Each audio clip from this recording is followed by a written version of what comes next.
Bonjour Virginie de Barnier. Bonjour. Vous êtes directrice de l'IAE d'Aix-Marseille, donc c'est une école universitaire de management. Merci d'être présente sur ce plateau. Alors votre école, pour la faire, on doit payer entre 4 200 et 4 800 euros par an. C'est beaucoup moins que dans une école de commerce. Est-ce que ça permet vraiment de l'ouvrir socialement, d'avoir une mixité sociale ? Tout à fait, c'est indéniable. Au sein des IAE, nous avons une très forte mixité sociale et je dirais que c'est quelque part notre vocation en tant qu'école publique. Notre vocation, c'est l'ascenseur social. Ouvrir l'école à toutes les catégories socio-professionnelles pour que tout le monde puisse venir et qu'il n'y ait aucune contrainte financière à intégrer l'école. On le sait, il y a un déterminisme social très fort en France. Un enfant de cadre a entre 4 à 5 fois plus de chances d'appartenir aux classes les plus aisées. Donc nous sommes très fortement... De reproduire finalement la classe dont il vient, tout à fait. Dont il vient. Et d'ailleurs, ce sont les élèves les plus représentés en classe prépa. Alors comment est-ce que ce déterminisme social se joue dans les écoles véritablement ? Alors on s'aperçoit que ce déterminisme social se joue très tôt dans le choix d'études opérées par les étudiants. Donc c'est pour ça que les écoles qui donnent des bourses aux étudiants une fois qu'ils sont admis, c'est très bien, mais quelque part ça ne parle pas à tous ces jeunes, je dirais au moment du bac, qui envisagent leurs études, parce que au moment où on passe son concours d'entrée en école, aucune banque ne vous fait de prêt parce que votre avenir est incertain. Si vous avez la malchance que vos parents puissent pas se porter caution, on voit que toute cette filière-là n'est absolument pas envisagée par les étudiants.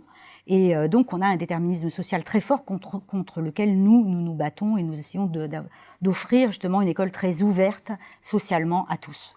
Très ouverte après un premier cycle, alors quel qu'il soit, en quelque sorte ? Alors tout à fait. On a 30% de nos étudiants qui ne viennent absolument pas de la gestion. Beaucoup d'étudiants en lettres, qui sont d'ailleurs excellents dans les formations, des psychologues, des sociologues, des LEA. On a également beaucoup de pharmaciens, médecins, des personnes qui ont étudié le droit et qui veulent après appliquer ce droit à l'entreprise. Et puis des médecins, ça je l'ai dit, mais également beaucoup d'ingénieurs.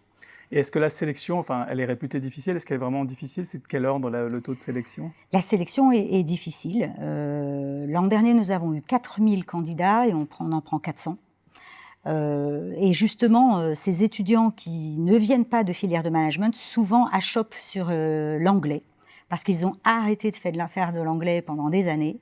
Et c'est la langue du business, donc nous faisons très attention au niveau d'anglais. Au niveau d'anglais. Et alors, à la fin, ça donne quel pourcentage de boursiers dans votre formation ? 72%. Donc on est très élevé, on est très content de ce taux. Il a augmenté, il était à 65% en 2015. Et il a augmenté du fait de notre appartenance à cette grande université qu'est Aix-Marseille Université et du fait que cette université ait eu l'IDEX, l'initiative d'excellence. Ça a ouvert tout un pan de bourses dédiées aux étudiants et à l'excellence des étudiants. Nous venons de sélectionner tout un groupe d'étudiants qui va partir aux États-Unis pendant un semestre et qui va être couvert entièrement par Amidex. Nous avons également les bourses, bien sûr Crous, les bourses handicap. Donc on a tout un champ de bourses très important au sein de l'université. À cela, on a rajouté des bourses de l'école, donc avec une commission qui chaque année délivre des bourses sur des cas spécifiques. Et dernier volet, je dirais, des aides financières, c'est l'apprentissage.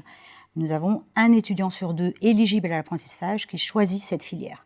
Donc au total, 3 étudiants sur 4 à l'IAE étaient aidés financièrement et c'est un très bon score. Merci beaucoup Virginie Barnier d'être venue nous en parler sur le plateau de Xerfi Canal. Merci.